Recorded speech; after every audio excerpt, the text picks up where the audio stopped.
hands out here. Advertising is a pretty-ass business. It's awesome. So as you heard, I'm a creative technologist, right? Which is really just my boss's way of taking a really simple situation and making it complicated as fuck. You can thank Mark over there for that shit.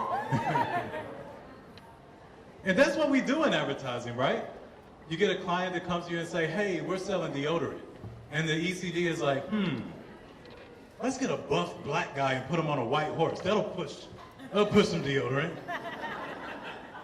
But I don't need the fancy title, right? I just like being a web developer. I love being a web developer. I love coding. Coding makes sense to me in a way that life just doesn't, right? When I code something, it doesn't matter how long or short, how ugly or pretty my code is. If that shit works, it works. Nobody cares. The client's happy, I'm happy, we're good. That's not how life works at all. You gotta be tall, you gotta be attractive, you gotta be charismatic, you gotta be a white male.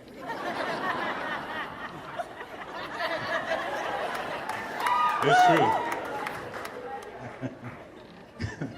That's not how code is. If that shit works, it works. It's good. So I love it. The other reason I love coding is because when I program it, that shit has to do what I tell it to do. If only I could have programmed my ex-wife.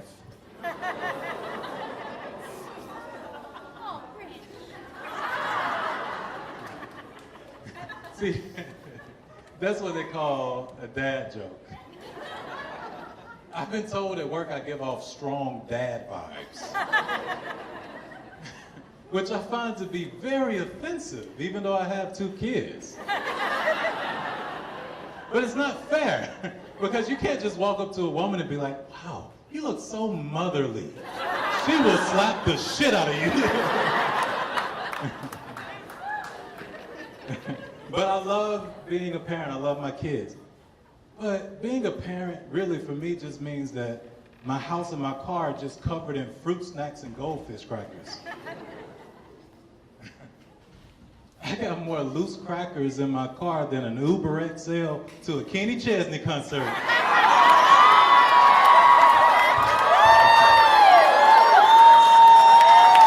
Y'all like that joke? I didn't want to do that joke. The comedy writers put it in there, and I wanted to take it out. But see, I have a complex about saying no. I hate saying no. So I left it in there, and I'm glad you guys liked it. But I always say yes. I hate saying no. That's how I ended up with this dad vibe that the ladies love so much.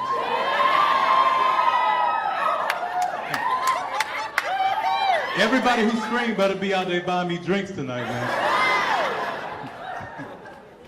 But, so let me tell you what happened. I'll tell you a story about this whole yes problem I have. I went to lunch the other day, had a great lunch, right? It was very tasty. Got on the elevator, came back upstairs, and one of my favorite coworkers was like, hey, Brandon, you want to go to lunch? I was like, yeah, let's go. I had 2 big-ass meals before 1:30. Nobody ever asked me to do anything good. Nobody ever says, hey, Brandon, you want to go to the gym? Hey, Brandon, you want to go do some work? Nobody ever says, hey, Brandon, you want to book a conference room and make out? You're a snack! Whole meal!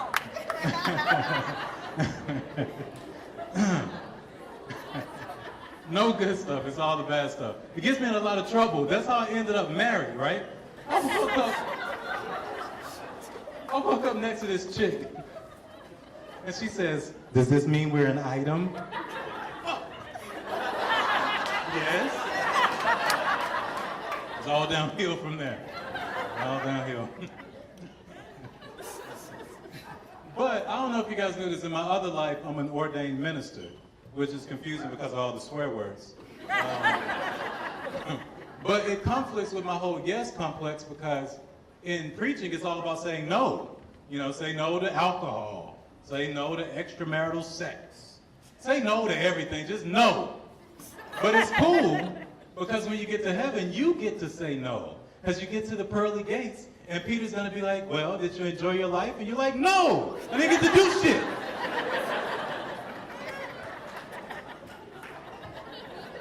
The preaching is really cool. I enjoy preaching, except the fact that the ad game is 24/7. It's nonstop. So you get emails on Sunday morning about a dumbass ad you made.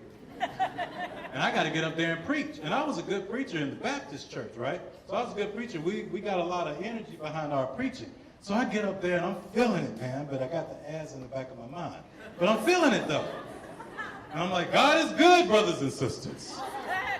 And all the time, we got some Christians in here. Some good Christians in the house. But I'll be like, God is so good, he can help your clients meet the KPIs they have this week.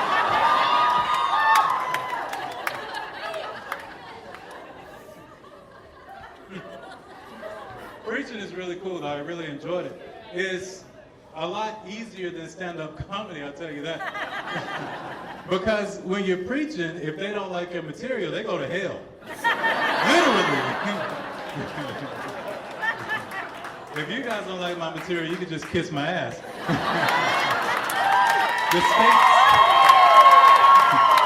The stakes are lower. Stakes are lower for you guys. But preaching was really cool, man. You know, it has some parallels to the whole web development game too, because, you know, in one job, I take this super complicated idea, and I take this complex coding language, and then I present it in a way that our clients want to spend more money. And then the other job, I'm a web developer. You get it?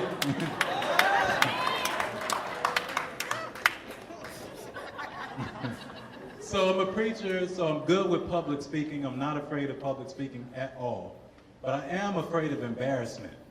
The other day, I used the wrong "your" in an email, and I drafted a 2-week notice. Real talk.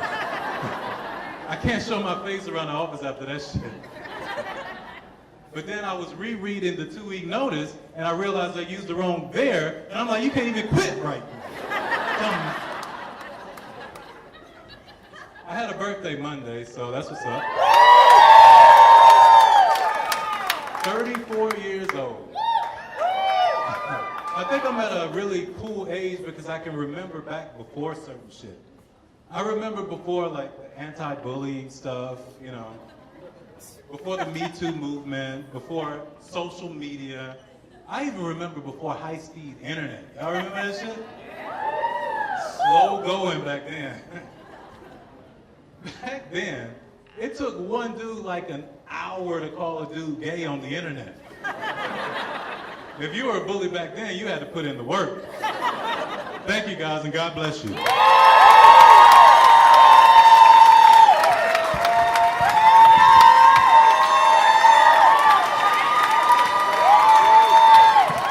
it going for the Reverend Brandon Jones, everybody.